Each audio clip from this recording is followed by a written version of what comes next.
Advertencia. El siguiente programa contiene descripciones y datos que involucraron la vida de quienes ya no están entre nosotros. Algunas de las cosas que aquí se describen pueden dañar la integridad de algunas personas. Se recomienda ver este video solo si eres mayor de edad y no eres sensible a lo que pueda decirse.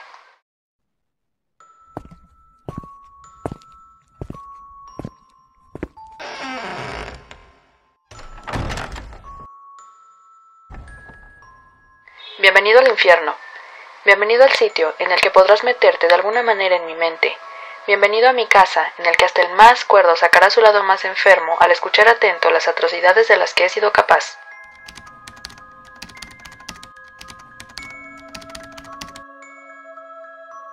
Por mucho tiempo se ha tenido a los estudiantes en una gran estima. Son ellos los que tienen más posibilidades para cambiar el mundo si se lo proponen. Aquellos que intentan atentar contra ellos estará atentando contra el futuro y el posible avance de toda una ciudad e incluso un país. Así que es válida la siguiente pregunta. ¿Contra qué atenta aquel que no solo se mete con los estudiantes, sino con maestros y familias enteras que se unen por un bien común?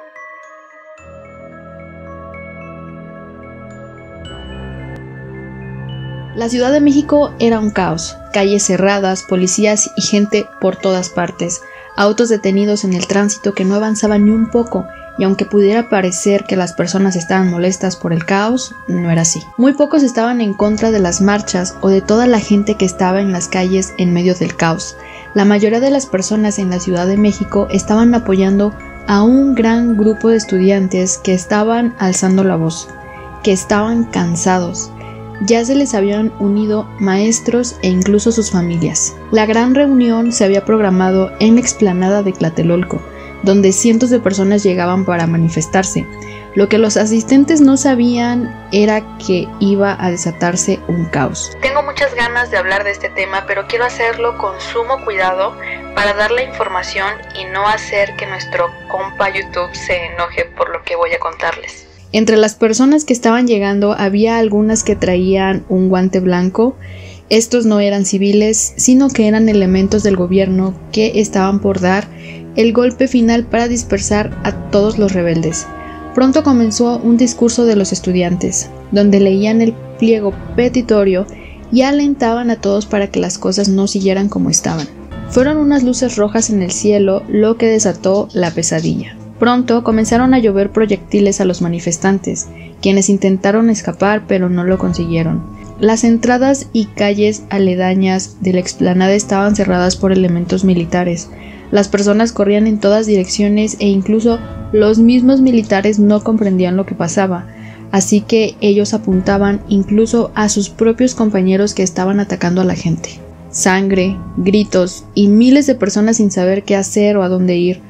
Muchos escaparon y consiguieron esconderse, pero la búsqueda de los militares iba más allá de solamente asustarlos para terminar con la manifestación. Eso se convirtió pronto en una casa que tenía intenciones de no dejar ni a un solo testigo. Poco a poco se fueron amontonando los cuerpos de las personas. Los militares los cargaban y los ponían en un sitio para ir en busca de aquellos que buscaban refugio. Algunos de los estudiantes y maestros tuvieron que fingir y ponerse en los montículos de carne fría. Otros tuvieron que ir por las alcantarillas y rezar para que no les ocurriera nada. Pero pongamos pausa a esto. ¿Cómo es que las cosas llegaron a este punto? ¿Quién era el responsable? ¿Por qué nadie hacía algo para detenerlo?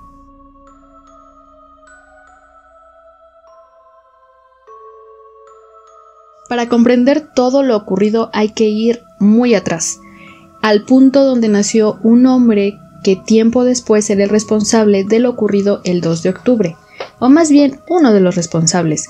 Su nombre era Gustavo y nació el 12 de marzo de 1911 en Oaxaca, México. Él estudió en el Colegio de Ciencias y Artes, donde impartió clases Benito Juárez y donde otro presidente de México también fue alumno.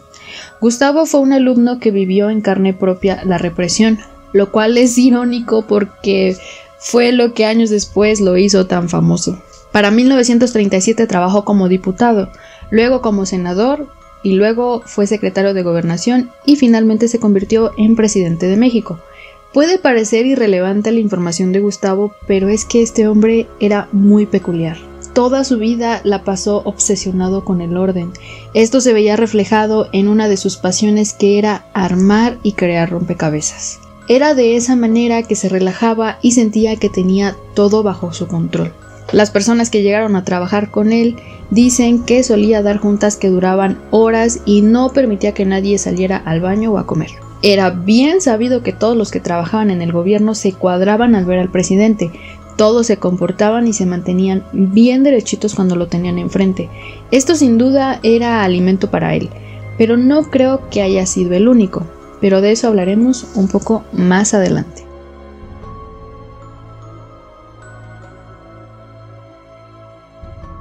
Fue en 1964 que un grupo de doctores se manifestó porque no les pagaron sus aguinaldos a tiempo. Estas marchas causaron mucho ruido porque era la primera vez que se veía a personas con ese rango de estudios en la calle manifestándose. Vestían sus batas, estaban acompañados de las enfermeras y portaban pancartas donde plasmaban su disgusto.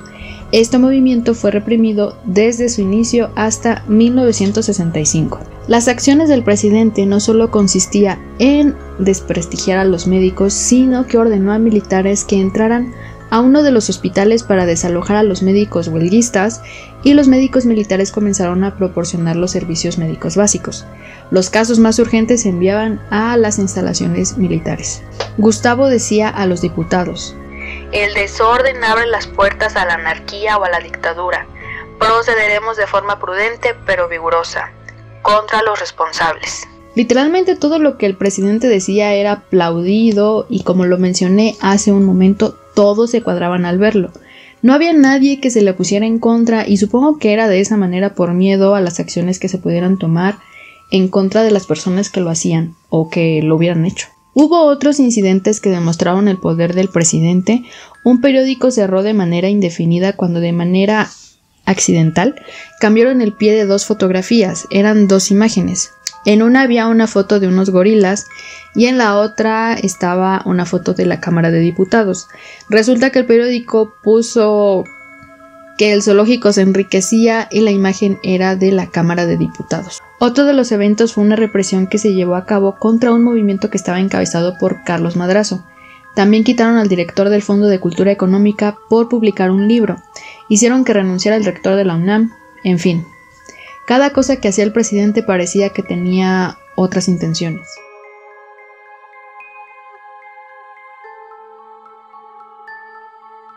El 2 de octubre de 1968 no fue más que el resultado de muchas cosas que pasaron antes, y podría decirse que el inicio fue el 2 de octubre, pero de 1966. 2 años antes de toda la pesadilla, resulta que en ese momento se estaba llevando a cabo una rebelión estudiantil porque un estudiante fue privado de su vida.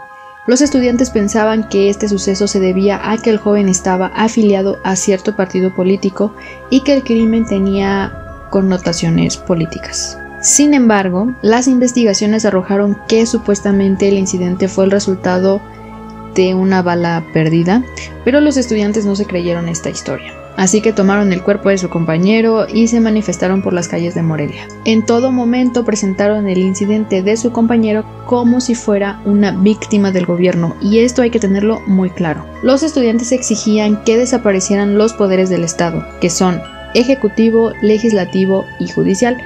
Estas exigencias no le cayeron nada bien al presidente, que habló con el secretario de Gobernación y le dio una sola orden: manda tropas a Morelia. La noche del 6 de octubre de 1966 llegaron paracaidistas del ejército mexicano y sitiaron Morelia.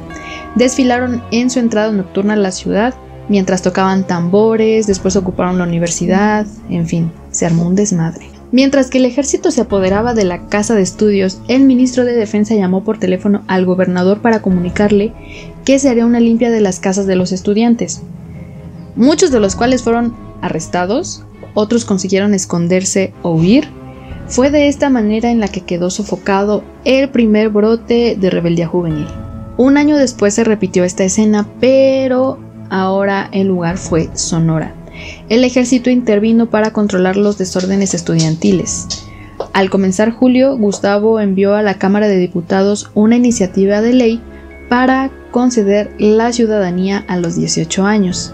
El trasfondo era el poder encarcelar a los jóvenes antes de que cumplieran 21. Además, México había obtenido la sede para los Juegos Olímpicos de 1968. Los medios de comunicación masiva concentraban toda su atención en ello. Los espectadores que aparecían en las principales calles del país mostraban una paloma blanca, símbolo de la paz. Todo es posible en la paz. En medio de este doble discurso de la represión interna y las fiestas de hermandad externa, el escenario se encontraba listo para que solamente una pequeña chispa iniciara el fuego que incendiaría al país durante meses y que cambiaría para siempre el rostro de México. Ahora voy a explicar los hechos anteriores al 2 de octubre de 1968. Esto me parece necesario porque sinceramente yo no comprendía del todo el por qué habían ocurrido las cosas que pasaron. Durante toda mi infancia y vida escolar, he de decir, que se conmemora el 2 de octubre y solamente nos decían que fue ya saben qué palabra de los estudiantes, y la verdad que nunca nos dieron el contexto, por así decirlo, así que aquí lo voy a explicar.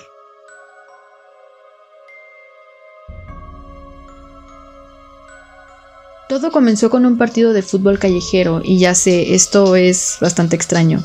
¿Cómo pudo comenzar todo con un partido de fútbol? Resulta que unos alumnos de una preparatoria particular incorporada a la UNAM y la vocacional 5 del Instituto Politécnico Nacional jugaban en la plaza de la Ciudadela, el mismo sitio que 55 años antes se cubrió de cuerpos ante la llamada Decena Trágica. Una falta cometida sobre uno de los jugadores desencadenó un pleito entre los jóvenes. Son como cualquier joven que pelea durante un juego callejero en cualquier ciudad del mundo. Los que se enfrentan son dos pandillas, los Arañas y los Ciudadelos. Los Arañas son encabezados por el Johnny y esperan un supuesto ataque de los porros de la preparatoria número 5, comandados por el King Kong y el Superman, quienes nunca llegaron. Y ya sé que van a decir qué nombres son esos, pero bueno, así empezó todo.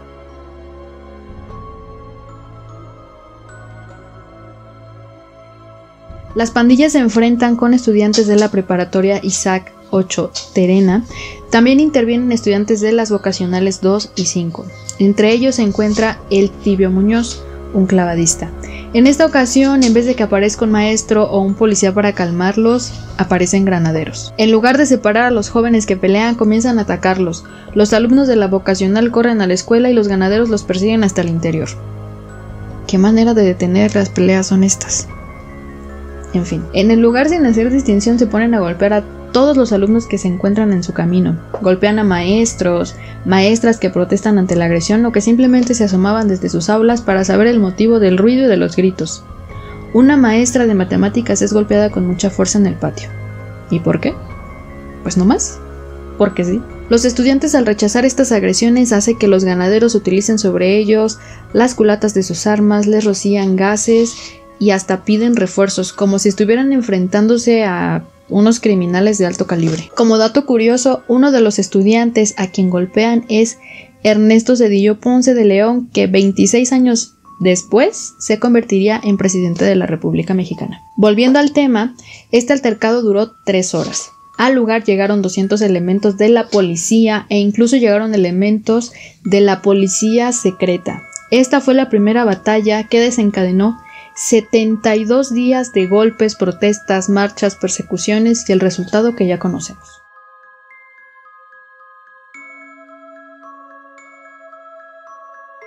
Dos días después del incidente, los preparatorianos reciben el apoyo de los activistas de la Facultad de Ciencias Políticas de la UNAM.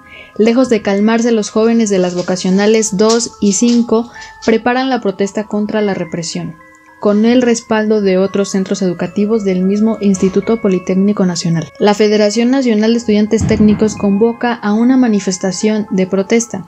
El repudio crece poco a poco y, sin saberlo, inician el camino que llevará a muchos a perder la vida.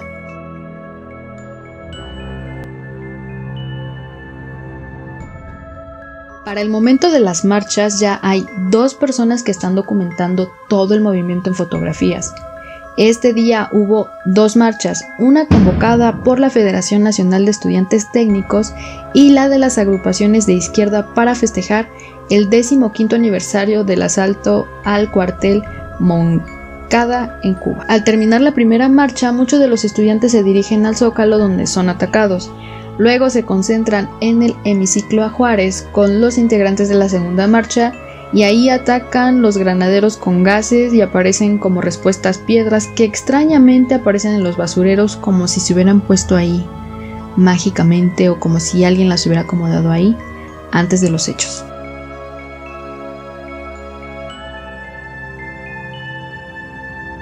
Continúan las amenazas de la policía contra los estudiantes. Se allana el local del Partido Comunista llamado PC, lo voy a llamar PC después de esto. Hay paros en los planteles del Instituto Politécnico Nacional y de la UNAM en protesta de la policía. Eduardo de la Vega Ávila protesta por este hecho.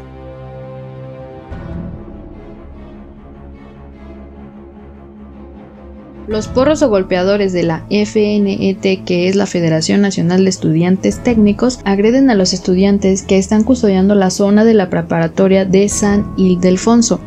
Tras el suceso, se demanda la desaparición de la FNET, la indemnización a los heridos y familiares de los muertos, el cese de la policía preventiva, la excarcelación de los detenidos, la desaparición de las fuerzas represivas y la derogación del artículo 145, que considera como delitos algunos asuntos políticos. La FNET y la Procuraduría responsabilizan de los desórdenes a los comunistas y a los de izquierda radical.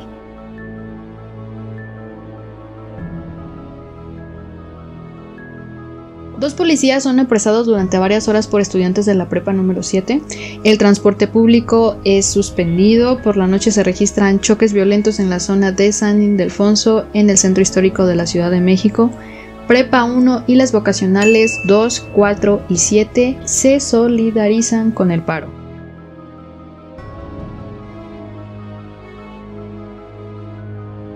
Para este momento, Luis Echeverría Álvarez, secretario de Gobernación, telefonea al presidente que se encuentra de gira por el Pacífico mexicano y le describe un escenario grotesco. Un país al borde del desastre a causa de los estudiantes, cuando los que comenzaron todo fueron los policías. Echeverría solicita pues la intervención del ejército, argumentando que la policía preventiva de la ciudad es impotente para someter a los estudiantes, quienes supuestamente alteran el orden de la ciudad y amenazan con asaltar armerías del centro. Ordaz es cuando da luz verde. Ese mismo día, los militares salen de sus cuarteles a bordo de jeeps militares y tanques ligeros para tomar las escuelas. Al intervenir las preparatorias 1, 2 y 3, se encuentran con pequeños grupos de estudiantes que no saben qué está sucediendo. Recordemos que ellos solamente estaban en paro, pero no tenían nada con qué defenderse. Los militares, bajo el mando del general José Hernández Toledo, el mismo que terminó con las protestas 2 años antes, destruyen con una bazuca la puerta de la preparatoria de San Ildefonso, labrada en el siglo XVIII. Militares de primera línea intervienen en el IPN y la UNAM, sitiando las universidades como si fueran cuarteles de enemigos peligrosos. No sé, casi de nuestro amigo Pablo.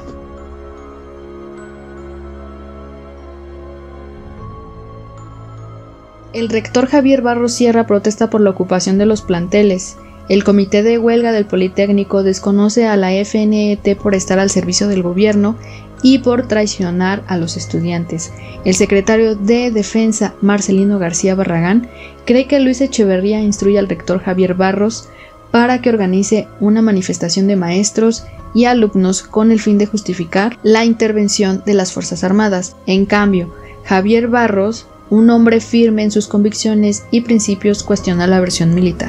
Y sinceramente yo creo que todos lo haríamos. Estos eventos no fueron los únicos que precedieron a lo ocurrido el 2 de octubre de 1968. Fueron otros más que solamente fueron calentando las cosas y llenando el vaso hasta rebasarlo. Como se puede ver, los hechos comenzaron con una pequeña bola de nieve que fue creciendo hasta el punto de arrasar con todo lo que se encontraba. Sinceramente pensaba hacer un resumen de la información para dejar todo en un solo video, pero la verdad es que revisando los hechos me parece de gran importancia decirlo todo para que quede claro cómo fue que sucedieron todas las cosas. Recuerden que quien no conoce su historia está condenado a repetirla. Así que en el siguiente video iremos repasando otras cosas que sucedieron y que nos llevarán al hecho que todos conocemos. La verdad que la mayoría de los sucesos mencionados yo no los conocía, solamente sabía de la conmemoración del 2 de octubre, pero no tenía el contexto. Espero que te haya gustado esta primera información de este hecho histórico tan importante de mi país. Muchas gracias por ver este video de Umbulali. Puedes suscribirte y unirte a la casa en la que conocerás todos los casos de asesinos a fondo. No te pierdas el siguiente video en el que te hablaré de los siguientes hechos que precedieron el suceso del 2 de octubre de 1968, una tragedia que dejó marcada la historia de México. Yo soy la tía Umbu y espero que tengas dulces sueños.